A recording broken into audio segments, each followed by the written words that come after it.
Hello class, my name is JD Brooks and I'm going to be taking you on a food adventure on the country of Japan, primarily focusing on the sushi type. So come along on this journey with me.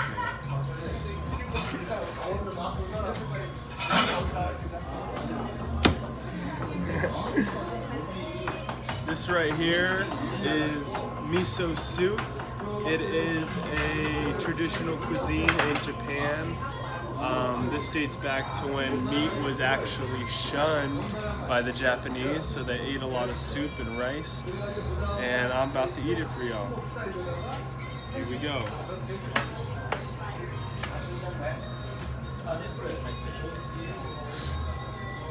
It's not my favorite. It tastes kind of funny, but it's not terrible. If I had some rice, I think this would go better.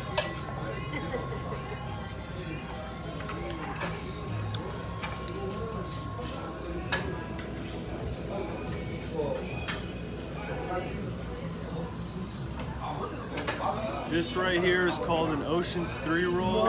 What it is tuna and albacore fish on top of crab and shrimp tempura wrapped around in rice.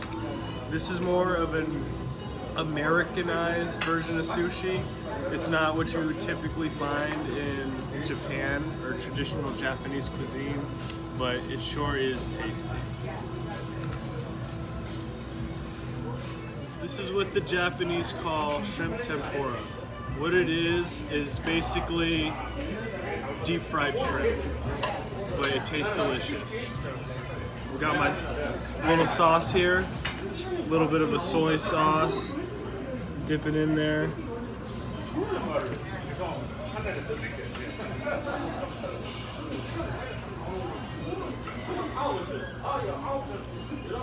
I actually didn't know that the shrimp would be this long.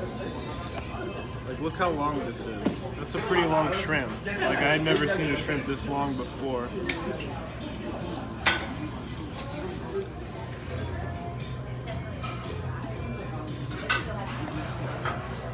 Hello again. This is another Americanized roll, but I really wanted to focus on the spider crab on top of it. This little piece right here is cut up is a piece of spider crab. And spider crab is fished in the seas of Japan, and it's one of their food staples over there, and it's really delicious when it's deep fried.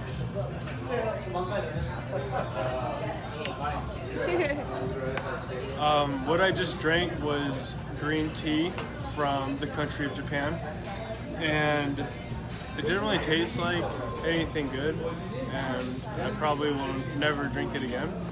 But it was originally brought to Japan by Buddhist monks, and the Japanese kind of made it their own, and this is what it is today.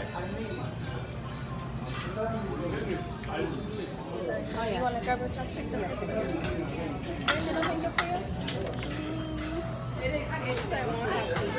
This is called nigiri. It's basically what we know as sushi here in the US, and sushi actually comes from a way of preserving the fish. Back in the 8th century, that's how they preserved the fish. They would gut the fish and put it on top of rice, and the rice would help preserve it, so they didn't need to like refrigerate it like we do today. And they could store it for up to a year actually this way, but it smelled really bad. And it wasn't until the 9th century they started eating the rice along with the preserved fish. And the sour taste is where we get the name sushi. It's like spelled with the Z, and that means like sour in the Japanese language. This is super white tuna. It's very good. It's one of my favorites.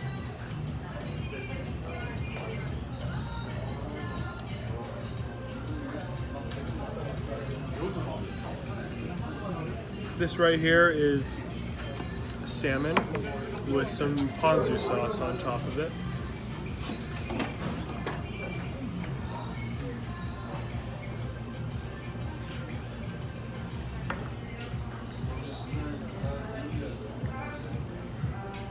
I like that one better. That's really good. Oh, that looks so pretty.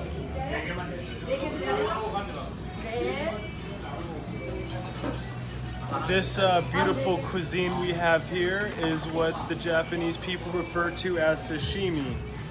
Sashimi is just raw fish, basically.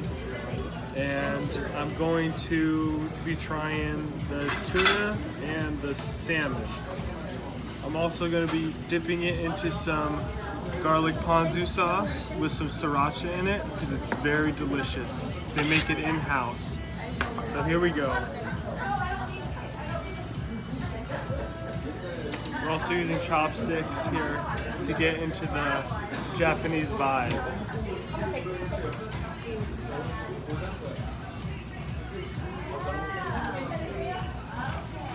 It's cold. It's not really slimy, but it's like, it's soft, it's chewy. It tastes not bitter, but it tastes fishy. It tastes like what you would think a fish would taste like. And here we go with the salmon.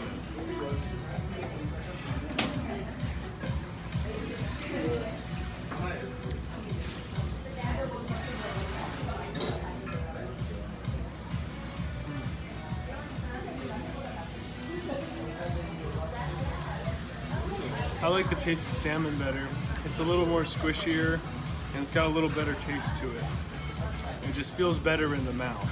Like the texture is really important in Japanese culture.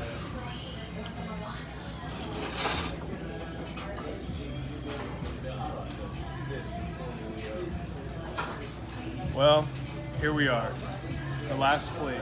I said I was gonna do it, so I'm gonna do it. This is octopus right here, and we're gonna go in raw, no sauce, no nothing, just straight up octopus right here. I've had octopus previously, probably when I was like 6, and it was probably the worst thing I've ever tasted. So here I go. Because apparently they eat this in Japan.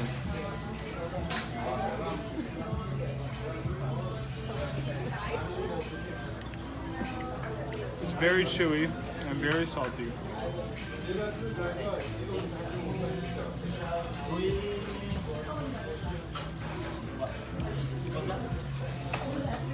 The only way I could describe it would be a chewy baking soda. And since I got all you can eat, I guess I have to finish this, but I won't make you guys sit through that. Thank you. Thank you for coming on this Japanese excursion with me. I hope you enjoyed me eating some exotic kinds of food and some familiar foods. A special thanks to Kobe Sushi Bar and Chef Soto back there, who is a good friend of mine and a wizard behind the bar. And I hope you guys enjoyed. Thank you.